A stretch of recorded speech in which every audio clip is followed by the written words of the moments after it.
Enw i ydy Dr Nia Williams a croeso i'r ddarlith hynod o fyr yma sydd yn edrach ar beth sy'n gwneud lladdwr cyfresol. Felly dyma nhw'r dulliau dysgu. Yn gyntaf fydden ni'n edrach ar beth yw'r diffiniad o laddwr cyfresol. Yna fydden ni'n edrach ar y gwahanol ffactorau sydd o bosib yn mynd i ddylanwadu ar rywun i ddatblygu i fod yn laddwr cyfresol. Ac yna fydden ni'n edrach ar yr math o arwyddion i edrach allan amdanyn nhw yn ystod plentyndod. Felly nawn ni gychwyn efo yr diffiniad.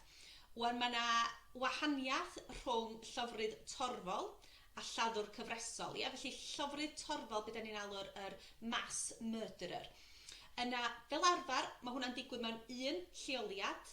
Felly, os da chi'n meddwl yn ôl cwpl o dipyn o flynyddoedd yn ôl bellach wan i be ddigwyddodd yn Manceinion yn ystod cyngerdd.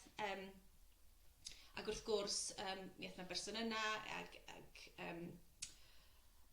gyda fo fom ac mi ddaru fo ladd lot fawr o bobl ac anafu lot fawr o bobl.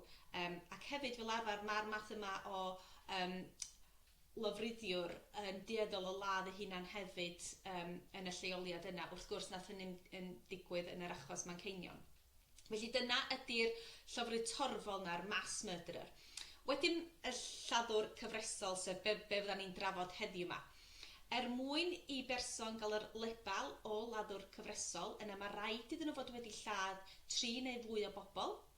Fel arfer mewn lleoliadau gwahanol ar wahân. Ac hefyd, mae'r math yma o lofruddwyr efo beth ni'n alw yn cyfnod emosiynol cooling off period, os ydych chi'n licio.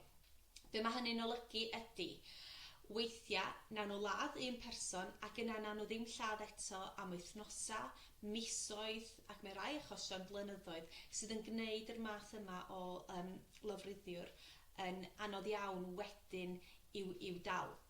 Felly dyna di'r terminoleg. Rwan ta, yr oedran cyffredinol lle mae'r math yma lofruddwyr yn cychwyn lladd ydy o gwmpas 29 mlwydd oed. Wan da ni'n gwybod mae rhai wrth gwrs wedi cychwyn yn gynt ac eraill yn cychwyn yn hwyrach. Ond yn gyffredinol o gwmpas yr oedran 29 maen nhw'n cychwyn be mae pobl yn alw yn gyrfa o lofruddio. Ond maen nhw wedi cael eu ffurfio yn ôl rhai erbyn maen nhw'n 5 mlwydd oed. Ac mae eraill yn dadlau bod nhw wedi cael eu ffurfio cyn hynny, rhai bron iawn cyn dyflydd mlwydd oed. Felly, falle bod chi wedi clywed yr ddywediad Give Me a Child Before 7 and I'll Show You the Man. A be mae hynny'n olygu ydy, oherwydd yr cyfnod critigol ma o ran sut mae'r ymenydd yn datblygu yn ystod y blynyddoedd cynnar yna.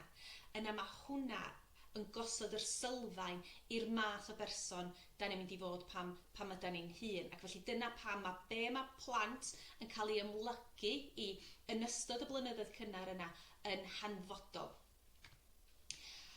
Ac da ni wedi gweld hyn o ran achosion o laddwyr cyfresol eraill. Felly pan mae rhywun yn edrach ar yr esiampl sydd ar y sgrin yn fyma ac yn edrach ar yr blynyddoedd cynnar, be oedd yn digwydd, be oedd yn mynd ymlaen yn ystod y blynyddoedd cynnar yna doedden nhw ddim hefo ymlyniad saff.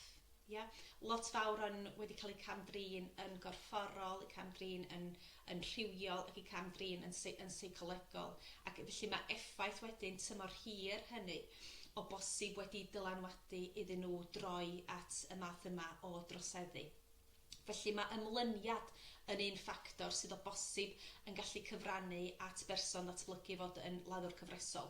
Dydw i ddim yn dweud bod pob person sydd wedi cael cychwyn anodd yn datblygu fod yn hynny, ond yn sicr mae yna gysylltiadau wedi bod efo nifer fawr o laddwyr cyfresol.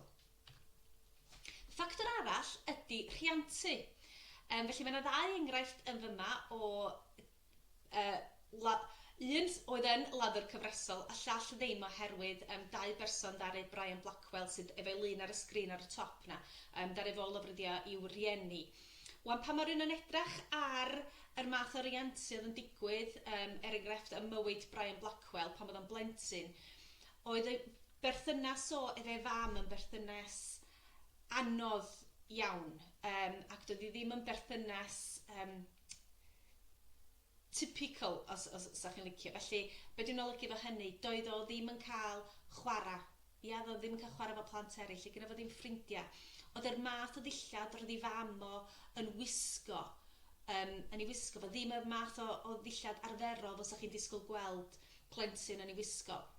Hefyd, roedd hi fam o yn roed o'n y bath, ac oedd hyn tan oedd o'n yn 17 ac 18 mlynedd oed, eto rhywbeth sydd ddim yn arferol iawn, ac wrth gwrs mi droiodd Brian Blackwell ac mi ddaru fo lofruddio rieni.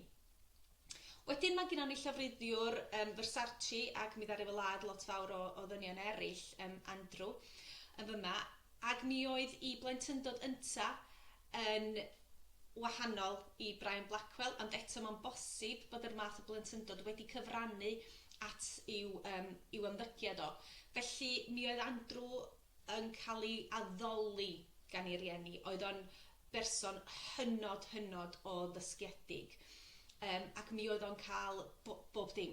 Ia, felly fo oedd yn cael yr ystafell fwyaf yn y cartraf i aros yn ddi hi. Fo oedd yn cael ffordd ei hun, ac oedd yn cael ei ganmol yn aml iawn. A da ni'n gwybod bod gor-ganmol weithiau rhaid person ar y pedestal na yn gallu cyfrannu i berson datblygu elfennau efalla o bersonoliaeth narsisistaidd sydd o bosib wedi cyfrannu at i'w ymddygiad o. Felly, da ni wedi sôn am ymlyniad a da ni wedi sôn am rhiantu. Hefyd mae gennym ni dych chi'n gweld llun fanna o siglan, ond dwi'n siŵr bod ni gyd wedi cael damwain ar y siglan pan oedden ni'n blentyn, dydy hynny yn golygu bod ni'n wedi datblygu i fod yn laddwr cyfresol, ond mae lot fawr o'r bobl sydd wedi lladd nifer iawn o bobl, pan mae rhywun yn edrych ar eu plentyndod nhw, mi oedden nhw'n blant oedd wastad yn cael damweinia. Ac wrth gwrs, da ni wedi gweld wedyn beth i effaith o bosib yr damweinia yma ar i'w ymenydd nhw ac ar datblygiad i'w ymenydd nhw. Felly mae'n bosib bod anafiadau i'r ymenydd wedi cyfrannu at y bobl yma i fod yn laddwyr cyfresol. Yna weithiau, falle bod o jyst yn rhan o genyna ni. Ia, felly mae rhai pobl wedi darganfod gwahaniaethau mewn chromosom, rhai llofruddwyr.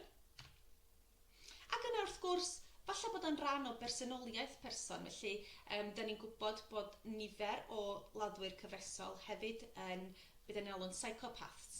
Ond ydy hynny fydd ei bod bob psychopath yn laddwr cyfresol pan da chi'n edrach ar gwaith arbenigwr mewn psychopathy Professor Robert Hare.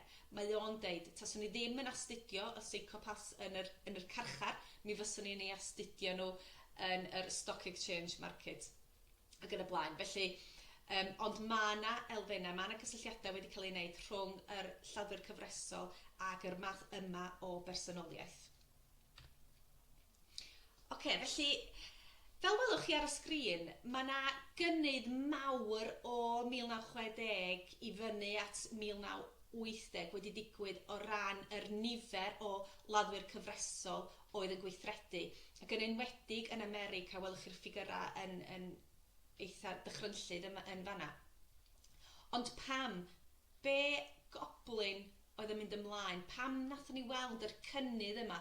Be da ni'n alw bellach yn the golden period?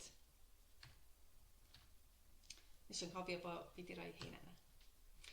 Wel, mae rhaid i ni edrych ar yr ail ryfel byd ac yr effaith gafodd hwnnw ar deuluoedd ac yr dynion wrth gwrs aeth i'r rhyfel.